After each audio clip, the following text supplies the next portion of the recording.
So hello बच्चों, I hope आप सब बढ़िया होंगे और आगे आने वाले एग्जाम्स की जम के तैयारी कर रहे होंगे। अब तो जेईई एडवांस बचा है 17 मई, ठीक है, और जम के तैयारी करो और टेंशन वेंशन नहीं लेना है। आपने 2 पेपर मेंस के दे चुके हो, आपको आइडिया लग चुका है पेपर कैसे दिया जाता है, क्या सिचुएशंस होती है पेपर में, सेंटर्स में क्या चीज़ें आप फेस करते हो, वो सब कुछ आइडिया आपको लग चुका है, ठीक है ना। चलिए क्वेश्चन की बात करते हैं जेईई एडवांस 2015 और क्वेश्चन बड़ा प्यारा है, ठीक है, मैच द कॉलम का क्वेश्चन है। यहाँ पे आपको कुछ चीजें दे रखी है, प्रोसेस दे रखे भैया, यहाँ से यहाँ लेके जा रहे हैं अपन, और यहाँ पे क्या दे रखे हैं आपको Q0 W0, इनके बारे में आपको बताना है। मैच द कॉलम का जो जेईई एडवांस का क्वेश्चन आता है वैसा। चलिए एक एक की बात करते हैं, सारी चीजें मैं आपको एक्सप्लेन करने वाला हूँ। बहुत बहुत दिमाग खुलता है, ठीक है, एडवांस के जब हम क्वेश्चन करते हैं तो बहुत दिमाग खुलता है हमारा। चलिए तो पहला की बात कर लेते हैं, freezing of water at 273 kelvin and 1 atm, मतलब 0 डिग्री सेल्सियस और 1 atm पे बात कर रहे हैं, ठीक है सर। तो क्या मैं इसको ऐसे लिख सकता हूँ क्या, H2O लिक्विड ये आपका इक्विलिब्रियम पे होता है, ये आपको पता होना चाहिए कि भैया 273 केल्विन और 1 atm, लिक्विड और सॉलिड दोनों आपस में क्या रहते हैं, इक्विलिब्रियम पे रहते हैं, ठीक है ना। चलिए तो अगर इक्विलिब्रियम मैंने वर्ड दे दिया तो बात यही खत्म हो गई कि भैया यहाँ पे डेल्टा जी तो क्या होगा, 0 होगा।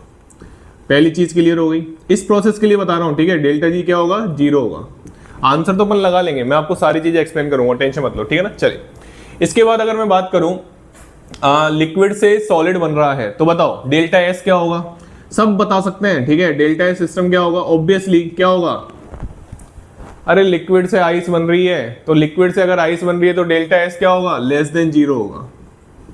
एंट्रोपी क्या होगी, डिक्रीज होगी, क्योंकि ज्यादा और डिसऑर्डर से कम डिसऑर्डर की तरफ जा रही है, ठीक है ना। चलिए इसके बाद अगर हम बात करें क्या रह गया, W की बात कर लेते हैं। तो W बताओ भैया, W क्या होगा आपका, आप एक चीज बताइए, आइस की वॉल्यूम ज्यादा होती है कि नहीं होती, अरे भैया मोर वॉल्यूम, ये आपको पढ़ाया जाता है केमिकल बॉन्डिंग में, और ये क्या होता है इसके कंपैरिजन में less volume.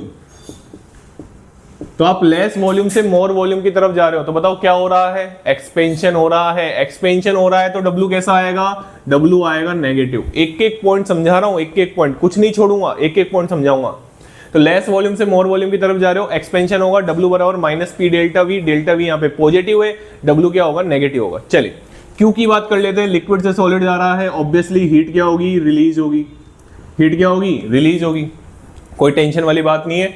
At constant pressure पे QP बराबर डेल्टा एच, आपने पढ़ा भी होगा, और नहीं पढ़ा तो सुन लो भैया, QP बराबर क्या होता है, डेल्टा एच होता है, ठीक।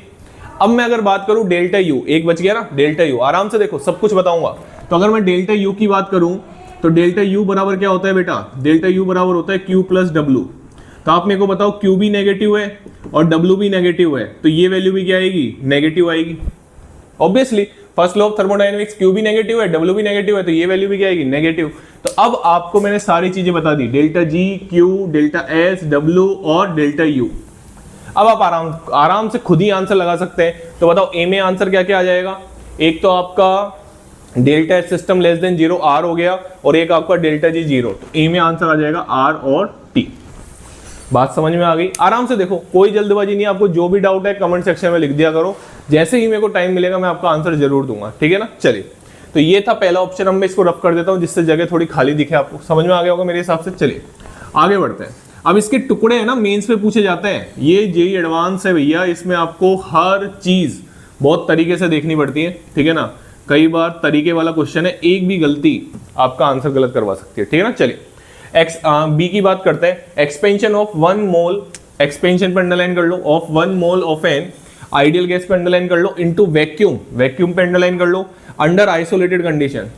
ये तो बहुत ही आसान हो गया, आइसोलेटेड कंडीशन दे दी तो भैया Q बराबर क्या हो जाएगा इसके लिए, यहां पे मैं लिख रहा हूं, ठीक है, यहां पे मैं लिख रहा हूं, इसके लिए Q बराबर क्या हो जाएगा, 0। आइसोलेटेड कंडीशन, ऑब्वियसली वैक्यूम बोल दिया मतलब P एक्सटर्नल क्या कर दिया, 0।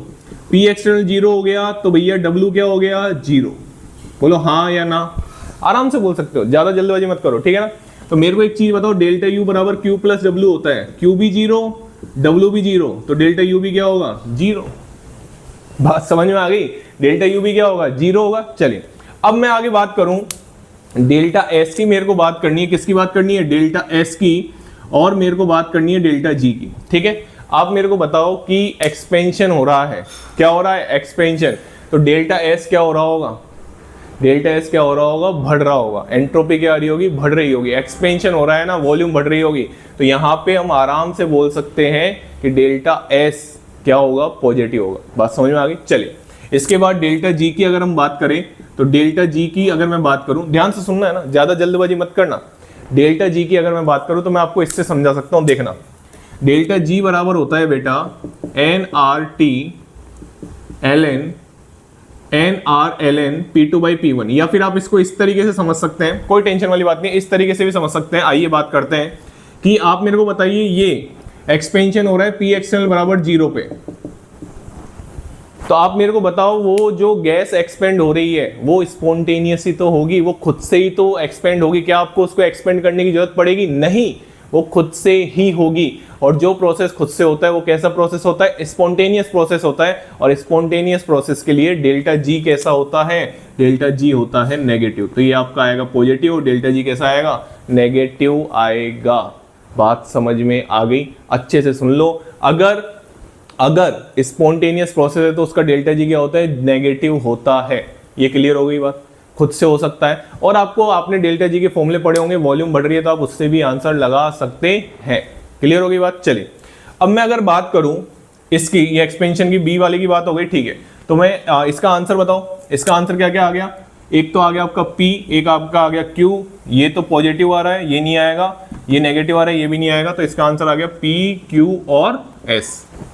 क्लियर हो गई बात? चलिए अब मैं इसको रफ कर रहा हूं और मैं थोड़ी जगह बना रहा हूं, आराम से समझना है ना, जल्दबाजी मत करना, आराम से समझना। चलिए अब सी वाले की तरफ बढ़ते हैं। सी वाला क्या बोल रहा है, mixing of equal volumes of two ideal gases. आराम से सुनना, ideal gases at constant temperature and pressure in an isolated container. फिर आइसोलेटेड कंटेनर बोल दिया, हीट का एक्सचेंज नहीं होगा, तो भैया Q तो इसमें क्या होगा, 0 होगा। पहली फुर्सत में Q 0 कर दो, कोई टेंशन वाली बात नहीं है। अब आप मेरे को एक चीज बताओ, दो आइडियल गैसेस को आप मिक्स कर रहे हो, तो जो पहले टोटल वॉल्यूम थी वही वॉल्यूम मिक्स करने के बाद होगी, क्योंकि आइडियल गैसेस है। जैसे मान लो दो गैसेस हैं, उनकी वॉल्यूम आपने बोल दिया V1 और V2, पहले उनका टोटल वॉल्यूम कितना होगा, V1 प्लस V2, मिक्स करने के बाद भी कितना होगा, V1 प्लस V2। तो भैया इसका जो डेल्टा V है वो क्या आया, 0। जी हाँ, वॉल्यूम में कोई चेंज नहीं आया। और अगर वॉल्यूम में कोई चेंज नहीं आया तो W बराबर माइनस P डेल्टा V, तो W भी क्या हो गया, 0। तो W 0, Q 0, तो बताओ डेल्टा U भी क्या होगा, 0। First law of thermodynamics, delta U बराबर Q प्लस W होता है, W 0, Q 0, तो डेल्टा U भी क्या होगा, 0। क्लियर होगी बात? चलिए अब बात रह गई डेल्टा एस सिस्टम की। तो बेटा आप है ना, दो गैसेस को मिक्स कर रहे हो तो डिसऑर्डरनेस क्या हो गई, बढ़ गई ऑब्वियसली। तो डेल्टा एस सिस्टम क्या आएगा, पॉजिटिव आएगा। डेल्टा एस सिस्टम क्या आएगा बेटा, पॉजिटिव आएगा। ऑब्वियसली दो गैसेस को मिक्स किया, डिसऑर्डरनेस बढ़ गई, और डिसऑर्डरनेस में इंक्रीज, एंट्रोपी में इंक्रीज, तो यहाँ पे डेल्टा सिस्टम पॉजिटिव आएगा। ठीक है, चलिए इसके बाद अगर मैं बात करूं डेल्टा जी की, तो मेरे को एक चीज बताओ, आप दो गैसेस को मिक्स कर रहे हो तो वो तो एक स्पॉन्टेनियस प्रोसेस है। आपने दोनों गैसेस को मिला दिया तो मिक्स तो खुद ही हो जाएंगी, क्या आपको करने की जरूरत पड़ेगी, नहीं पड़ेगी। तो इसलिए इसका डेल्टा जी भी क्या आएगा, नेगेटिव आएगा। आप डेल्टा जी के फॉर्मूले से भी निकाल सकते हैं, कोई दिक्कत नहीं है। बताऊं कौन सा फॉर्मूला, डेल्टा जी बराबर इसने क्या कांस्टेंट प्रेशर दे रखा है ना, हाँ बस तो फिर हो गया। देखो मैं आपको दूसरा तरीका भी सिखा देता हूं। डेल्टा जी बराबर क्या होता है, delta H minus T delta S. बताओ एट कांस्टेंट प्रेशर पे क्यूपी बराबर क्या होता है, डेल्टा एच होता है, तो आप इसको क्यूपी लिख सकते हो माइनस टी डेल्टा एस। बताओ क्यूपी क्या है, 0। आराम से समझो। तो बताओ डेल्टा एस क्या आया था, पॉजिटिव, तो पॉजिटिव और माइनस क्या हो जाएगा, डेल्टा जी नेगेटिव। वही तो लिखा है मैंने, समझ में आ गई बात? कहीं से भी कान को पकड़ो, दर्द तो हो गई, ठीक है ना। तो दोनों तरीके से आप देख सकते हैं, इस तरीके से भी आप देख सकते हैं, delta G negative spontaneous process है, दो गैसेस को मिक्स कर रहे हो, और इस तरीके से भी आप देख सकते हैं। क्लियर हो गई? चलिए लास्ट की बात करते हैं। लास्ट वाला अच्छा पॉइंट है, आइए बात कर लेते हैं उसकी। इसको मैं रफ कर देता हूं, चलिए इसको मैं रफ कर देता हूं। आइए, तो इसका आंसर क्या क्या हो गया, इसका भी आंसर क्या हो गया, P, Q और S। क्लियर हो गई बात? अब बात करते हैं डी की, ठीक है ना। डी की बात करते हैं, बहुत अच्छे से बात करते हैं। इसको मैं रफ कर दूं क्या, इसको मैं रफ कर दूं या फिर चल जाएगा? चलिए, reversible heating of H2 gas at 1 atm from 300 Kelvin to 600 Kelvin followed by reversible cooling to 300 Kelvin at 1 atm। Game कर दिया। बताऊं क्या, बताओ, सिखाता हूं मैं आपको। H2 गैस को इसने हीट किया, कितने एटीएम पे, प्रेशर कांस्टेंट है दोनों ही कंडीशन में, 1 atm पे, ठीक है। इसने हीट किया, 300 केल्विन यहाँ पे था और 600 केल्विन यहाँ पे था, राइट। फिर इसने कूल किया, फिर इसने क्या किया, कूल किया।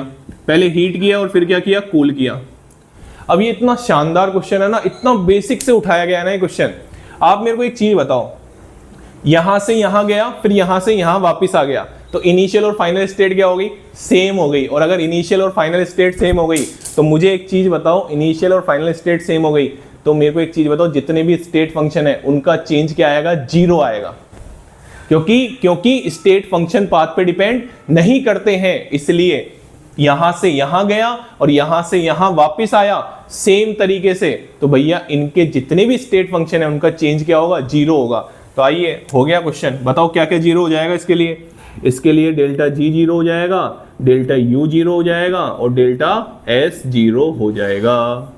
आराम से देखो, क्योंकि क्या था स्टेट, इनिशियल स्टेट और फाइनल स्टेट सेम थी, स्टेट फंक्शन का चेंज 0 आ जाएगा। समझ में आ गई। अब आपको मैं एक और तरीके से बात समझाता हूं, समझाऊं। ये गैस यहां से यहां गई, यहां से यहां गई, आराम से आप देखो, रिवर्सिबल हीटिंग, रिवर्सिबल कूलिंग, क्या समझे इससे, पाथ भी सेम है, पाथ भी सेम है। हम बोलते हैं W और Q पाथ फंक्शन होते हैं, पाथ पे डिपेंड करते हैं, लेकिन इस क्वेश्चन में पाथ भी सेम है। तो यहां पे आपका जो W और Q होने वाला है वो भी क्या होने वाला है, 0 होने वाला है, क्योंकि यहां पे पाथ भी क्या है, सेम है। जिस पाथ से गया था उसी पाथ से वापस आ गया, 300 से 600 गया था, 600 से वापस 300 आ गया। तो ये आप आराम से समझ सकते हैं। इसका Q क्या, अच्छा इसको मैं एक और तरीके से समझा सकता हूं, बताऊं कौन से तरीके से समझाता हूं। 300 केल्विन से 600 केल्विन पे आपको हीट देनी पड़ी होगी और उतनी ही हीट रिलीज हुई होगी जब 600 केल्विन से आप कहां पहुंचे होंगे, 300 केल्विन पे। तो दोनों हीट का एक्सचेंज 0 हो गया। तो अगर हीट 0 हो गई, डेल्टा U 0 है, तो डेल्टा U बराबर Q प्लस W होता है, तो डेल्टा U 0 Q 0, तो W भी क्या होगा, 0 होगा। दूसरे तरीके से सीख लो कि जितना इससे इधर जाने में हीट देनी पड़ी, उतनी ही हीट रिलीज हो गई यहां से यहां आने में। तो इसका आंसर बताओ क्या क्या हो गया। इसके लिए तो सभी 0 हैं, तो मेरे हिसाब से इसका आंसर हो गया P, Q, S और T। R मत लगा देना क्योंकि R में वो 0 नहीं है। समझ में आ गई बात। तो बड़ा प्यारा क्वेश्चन था, बहुत सारी चीजें आपको आनी चाहिए जब ये क्वेश्चन होगा। और 2015 JEE एडवांस का क्वेश्चन, बहुत ही प्यारा क्वेश्चन था। चलिए, thank you so much. Channel को लाइक करें, शेयर करें और सब्सक्राइब करें।